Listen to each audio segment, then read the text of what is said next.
وہاں پر انفاق فی سبیل اللہ کا موضوع چل رہا تھا۔ چوتھا پارہ جہاں سے شروع ہوتا ہے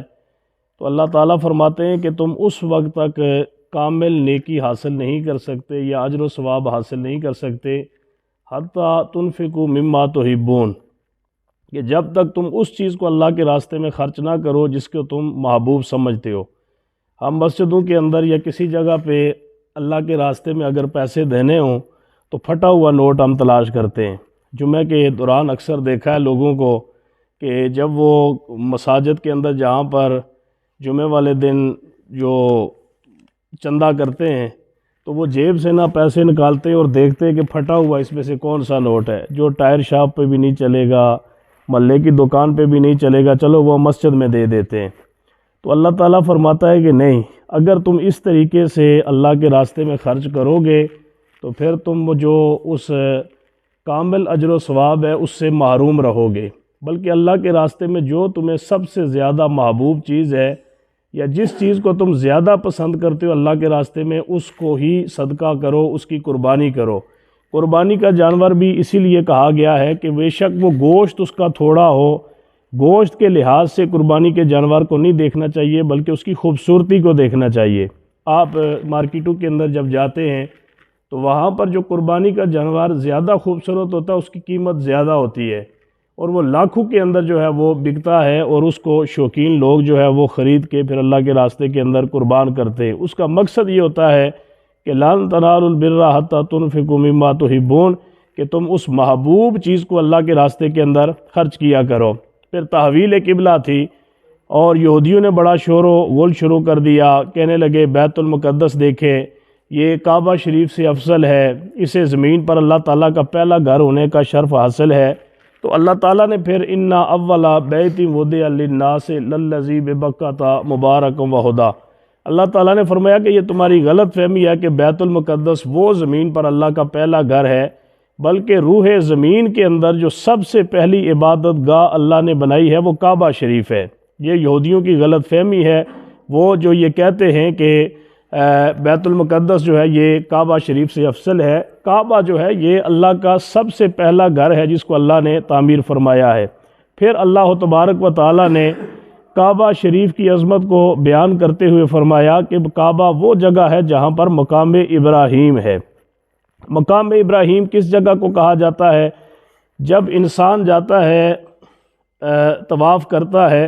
تو طواف کرنے کے بعد اس کو کہا جاتا ہے کہ وہ اب مقام ابراہیم کے اوپر 2 رکعت نماز نفل ادا کرے۔ یہ قرآن کا حکم ہے کہ وَاتَّخِذُوا مِن مَّقَامِ إِبْرَاهِيمَ مُصَلَّى،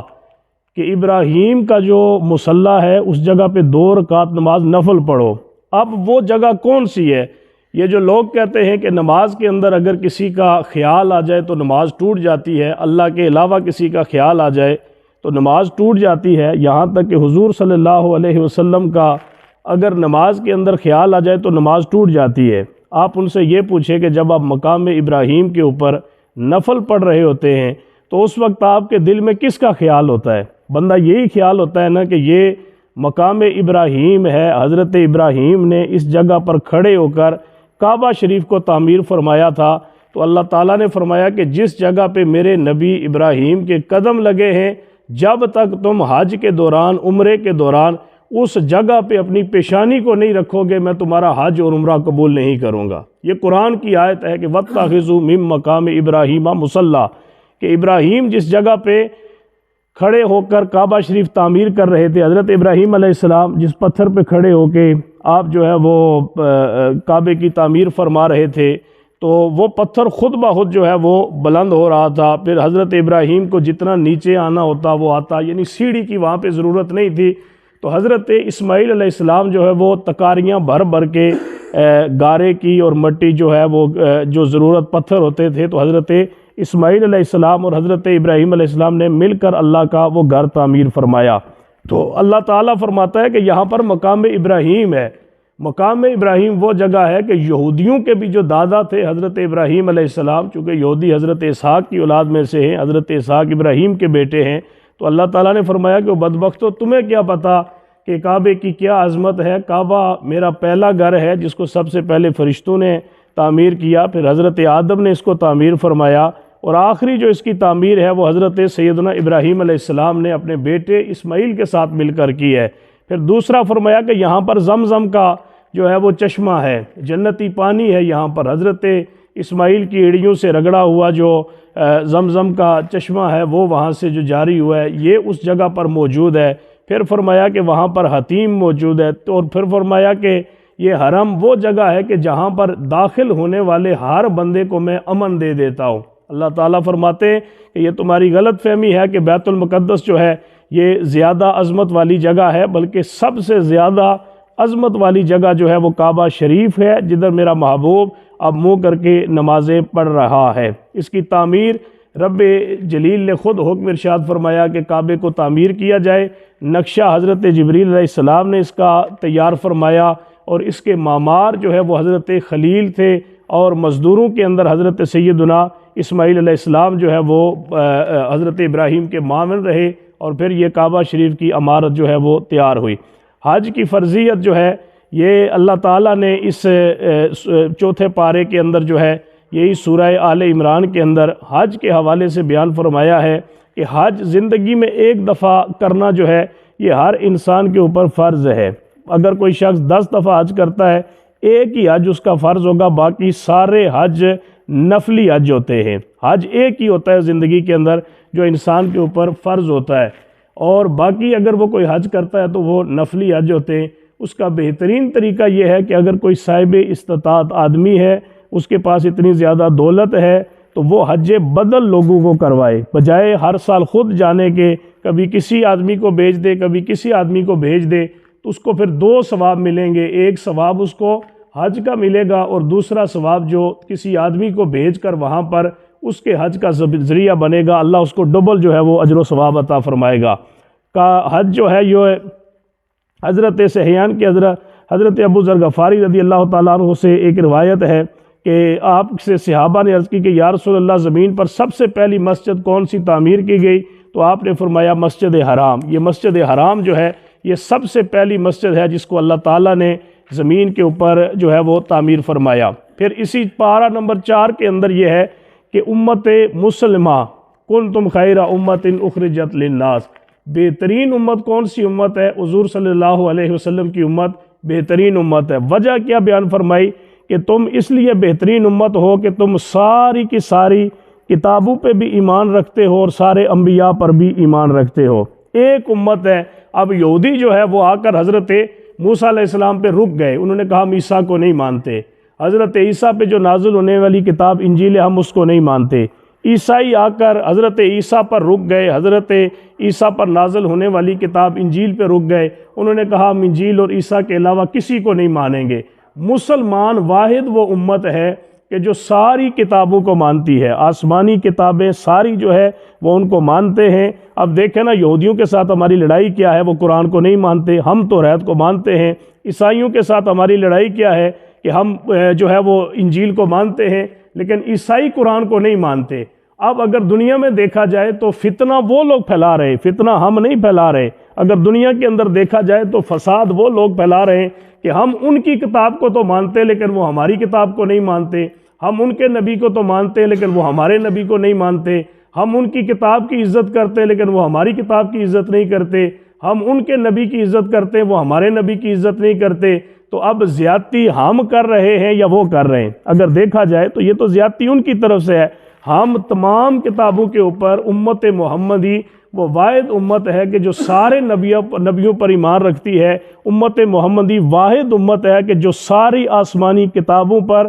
اور سارے آسمانی صحیفوں پر ایمان رکھتی ہے۔ اللہ نے فرمایا تم بہترین امت ہو، اس لیے کہ اللہ نے جو کچھ بھی نازل فرمایا اور جتنے نبی دنیا کے اندر بھیجے، تمہارے مقدر کے اندر یہ بات آئی ہے کہ تم ہر ایک نبی پر بھی ایمان رکھتے ہو اور ہر ایک نازل ہونے والی کتاب پہ بھی ایمان رکھتے ہو۔ پھر دوسرا جو سبب بیان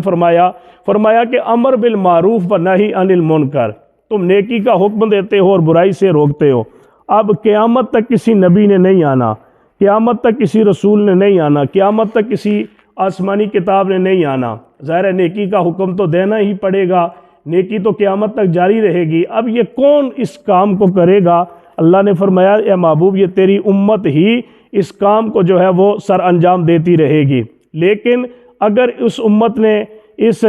کام کو چھوڑ دیا، نیکی کا حکم دینا ترک کر دیا، تو پھر اللہ تعالیٰ ان سے اپنا جو دست کرم ہے، اللہ ان سے وہ دست کرم اٹھا لے گا۔ پھر نہی عن المنکر، ہر برائی سے جو ہے وہ روکنا، یہ میرے محبوب نبی کی امت کو میں نے فرض کہا ہے، ہمارے اوپر یہ لازم ہے کہ ہم نیکی کا لوگوں کو حکم دیں۔ ہم کہتے ہیں خیر ہے یار، یہ اس کا معاملہ ہے، مجھے کیا اس میں لگے، لیکن یہ ہمارے اوپر فرض ہے کہ جس طرح نماز ہمارے اوپر فرض ہے، روزہ ہمارے اوپر فرض ہے، زکوٰۃ ہمارے اوپر فرض ہے، اسی طرح نیکی کا حکم دینا، نیکی کو پھیلانا، یہ ہمارے اوپر فرض ہے، اور ہر بدی اور ہر برائی سے روکنا یہ بھی ہمارے اوپر جو ہے وہ فرض ہے۔ حضور صلی اللہ علیہ وسلم کا یہ فرمان عالی شان ہے کہ اس ذات کی قسم جس کے قبضے میں میری جان ہے، تم نیکی کا حکم دیتے رہو اور برائی سے روکتے رہو، ورنہ ممکن ہے کہ اللہ تعالیٰ تمہارے اوپر اپنا عذاب مسلط کر دے، پھر تم اس سے دعائیں مانگو گے مگر تمہاری دعائیں قبول نہیں ہوں گی۔ یہ ترمذی شریف کے اندر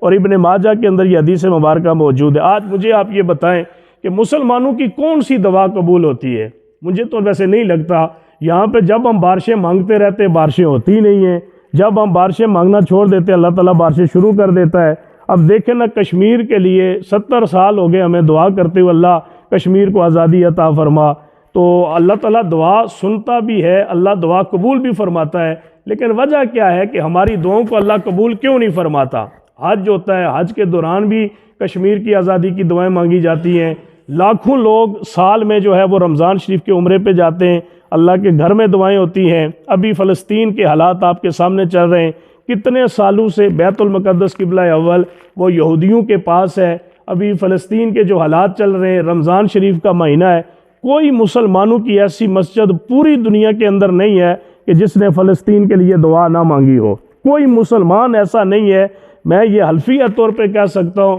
دنیا کے اندر، پوری دنیا کے اندر کوئی مسلمان ایسا نہیں ہے کہ جو نماز پڑھتا ہو اور اس نے فلسطین کی آزادی کے لیے دعا نہ مانگی ہو۔ پھر وجہ کیا اللہ دعا قبول کیوں نہیں فرماتا؟ یہ حدیث مبارکہ حضور نے فرمائی کہ جب تک تم نیکی کا حکم دیتے رہو گے، برائی سے روکتے رہو گے، اللہ تعالیٰ تمہاری دعائیں قبول فرماتا رہے گا، لیکن جب تم نے اس کام کو چھوڑ دیا تو اللہ تمہارے اوپر اپنا عذاب مسلط کرے گا، تم اس سے دعائیں مانگو گے مگر وہ تمہاری دعاؤں کو قبول نہیں فرمائے گا۔ اس کی آج ہر بندہ یہ سوچتا ہے کہ آخر وجہ کیا ہے کہ ہماری دعائیں جو ہے وہ اللہ قبول کیوں نہیں فرماتا؟ اس کی سب سے بڑی وجہ یہ ہے کہ مسلمانوں نے نیکی کا حکم دینا ترک کر دیا ہے، برائی سے روکنا، برائی کہیں ہو بھی رہی ہو تو ہم کہتے ہیں یار یہ اس کا مسئلہ ہے، میرا مسئلہ نہیں ہے، یہ اس کا ذاتی فعل ہے، میرا اس کے ساتھ کیا لینا دینا ہے۔ یہ جب ہمارے اندر سے چیز ختم ہو جائے گی، برائی کا ڈٹ کے مقابلہ کریں گے، برائی کے راستے کے اندر جہاد سمجھ کے ہم کھڑے ہوں گے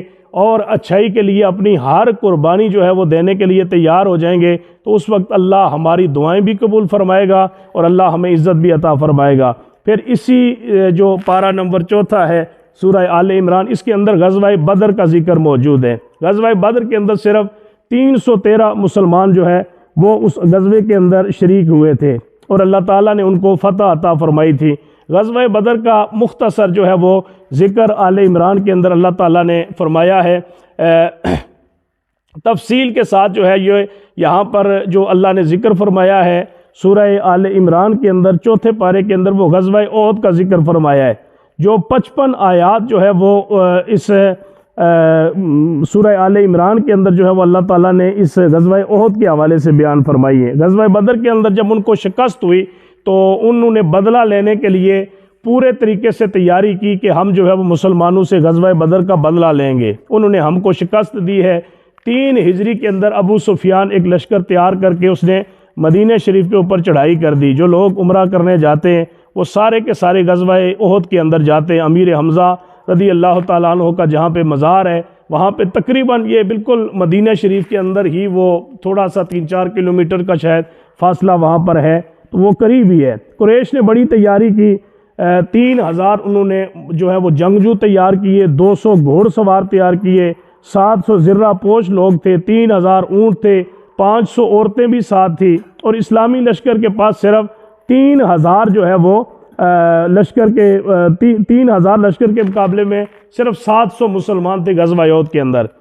ایک جبل الرمات ایک پہاڑی ہے، وہاں پر حضور صلی اللہ علیہ وسلم نے چند لوگوں کو وہاں پر بٹھایا حضرت عبداللہ ابن جبیر کی قیادت میں، 50 بندے وہاں پر بٹھائے تیر دے کے کہ آپ کو جو مرضی ہو جائے اس پہاڑی سے آپ نے نہیں ہٹنا، آپ نے ادھر ڈٹ کے رہنا ہے، اگر ہم ہار جائیں پھر بھی آپ نے ادھر بیٹھنا ہے، اگر ہم جیت جائیں پھر بھی آپ نے اس جگہ کو نہیں چھوڑنا۔ ٹوٹل 700 بندے تھے، 700 میں سے جو ہے وہ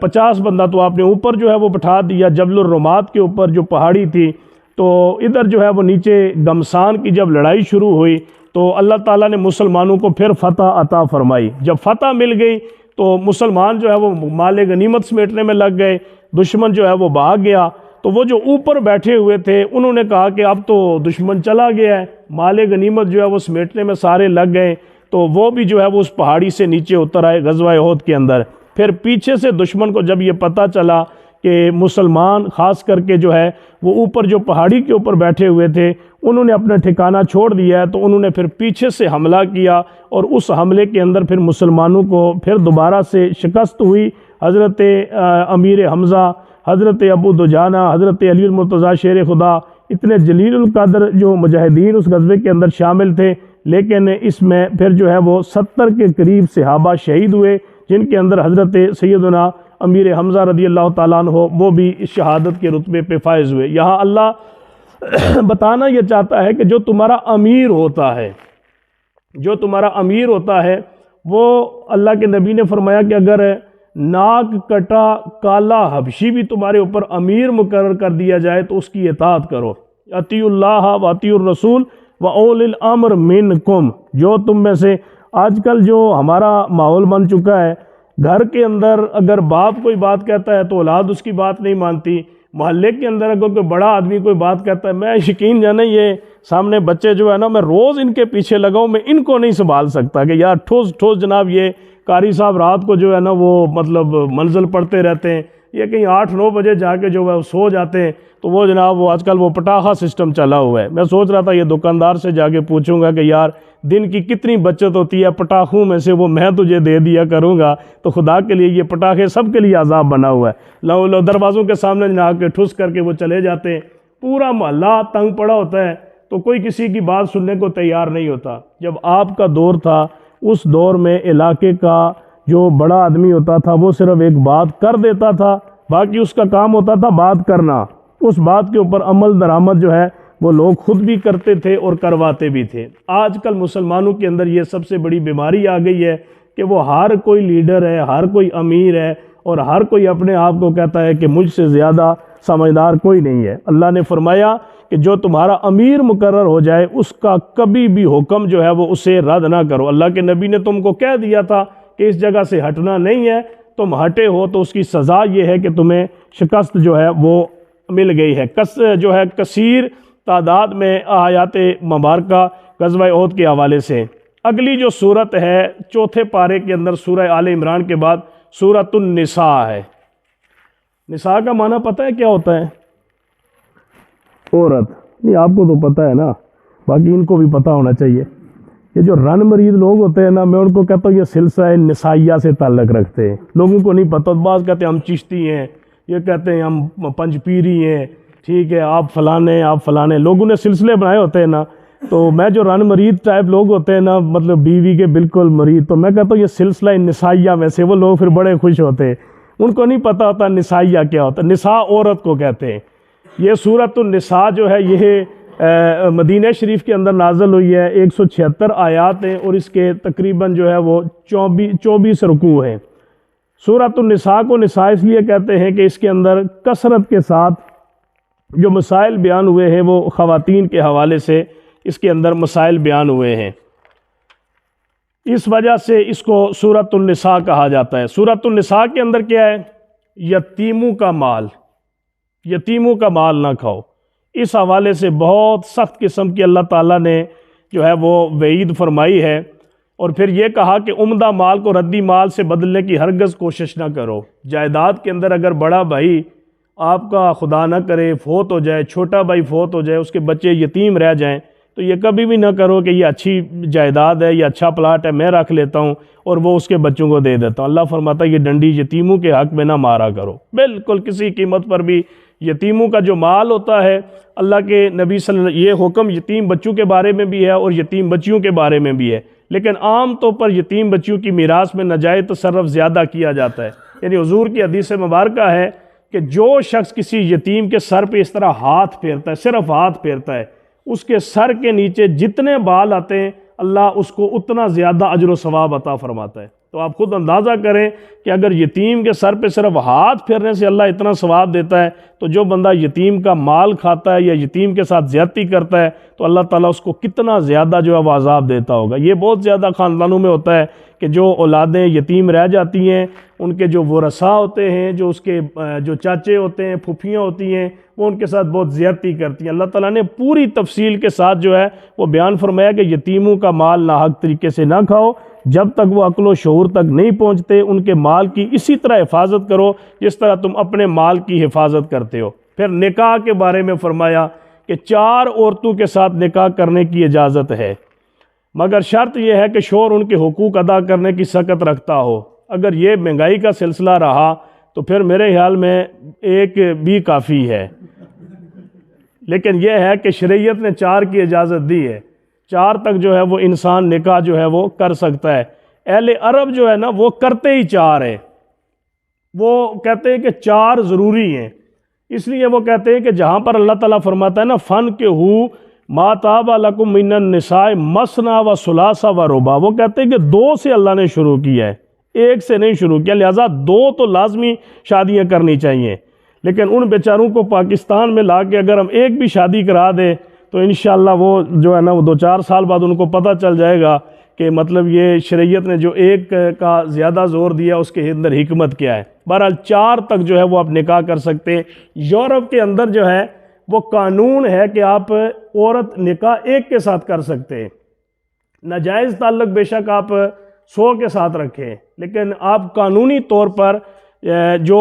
جس کو وہ نکاح ہی کہتے ہیں، نکاح ہم کہیں گے، وہ صرف 1 کے ساتھ کر سکتے ہیں، لیکن تعلق جتنے مرضی۔ اسلام یہ کہتا ہے کہ آپ ناجائز تعلق 1 کے ساتھ بھی قائم نہیں کر سکتے، ہاں اگر آپ اپنی ضرورت محسوس کرتے ہیں تو 4 تک جو ہے وہ اسلام نے آپ کو اجازت دی ہے کہ آپ 4 تک جو ہے وہ نکاح کر سکتے۔ حضور صلی اللہ علیہ وسلم کے بہت سارے خصائص تھے، جن میں ایک خصوصیت حضور کی یہ بھی تھی کہ آپ کو اللہ نے 11 شادیاں حضور نے بیک وقت جو ہے وہ آپ نے فرمائی تھی، حضور کو یہ اجازت تھی۔ باقی یہ نہیں کہ 4 بندہ کرے تو چوتھی بھی مر جائے تو کہا میں نے 4 پوری کر دی ہیں، نہیں، ایک وقت میں 4 بندہ رکھ سکتا ہے، ویسے 50 تک بھی کر سکتا ہے، 100 تک بھی کر سکتا ہے، لیکن ایک وقت کے اندر 4 عورتیں بندہ نکاح میں رکھ سکتا ہے۔ طلاق دے کے کوئی فوت ہو جائے تو پھر جو ہے وہ کسی اور کے ساتھ وہ نکاح کر سکتا ہے، لیکن ایک وقت کے اندر 4 سے زیادہ عورتیں رکھنا یہ جائز نہیں ہے۔ اور اس کے علاوہ جو ہے وہ